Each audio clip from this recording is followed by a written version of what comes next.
আমাকে প্রণাম করতে হবে না।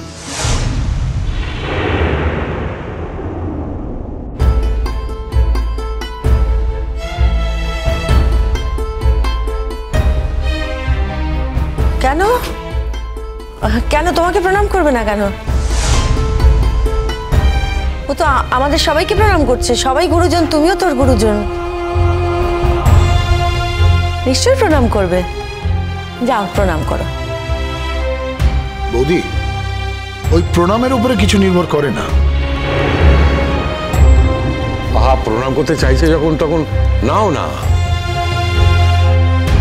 আজকে তো প্রণাম করারই দিন নাকি? থাক থাক।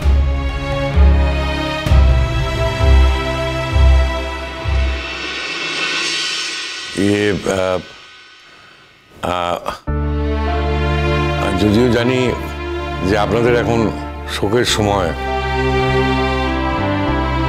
তাও নিয়মভঙ্গ মানে তো শোক থেকে বেরিয়ে আসার দিন। জীবন তো আর থেমে থাকবে না, কর্তব্য কর্ম সবই তো আমাদের চালিয়ে যেতে হবে।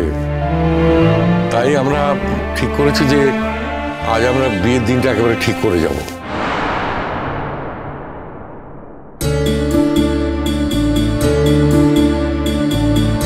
হ্যাঁ, আর আশীর্বাদের দিনটাও ঠিক করে যাব।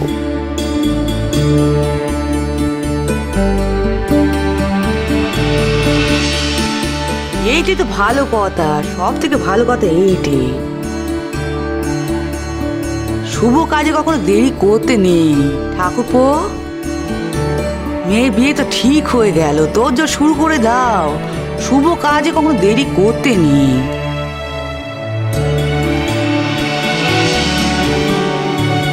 বুকে শোক পুষে রেখে কোনো নাভ আছে? আপনাদের অসীম করুণা।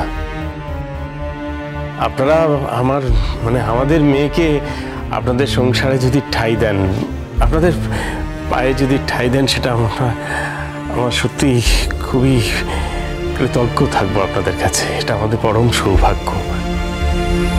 আসলে দাদা বেঁচে থাকলে দাদা নিজে হাতেই সম্প্রদান করতেন।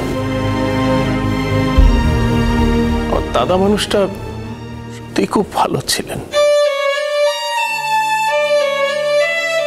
আমি নিজের ভাই হয়ে বলছি, আসলে বুঝতেই তো পারেন কখন কে কোন ফাঁদে পড়ে কেউ তো বলতে পারে না।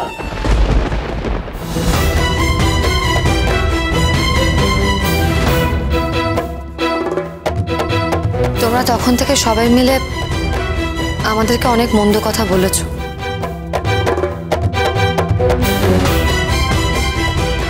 আমার মাম্মাম এখানে দাঁড়িয়ে আছে। আমার মাম্মামকে প্লিজ তোমরা আর অপমান করো না।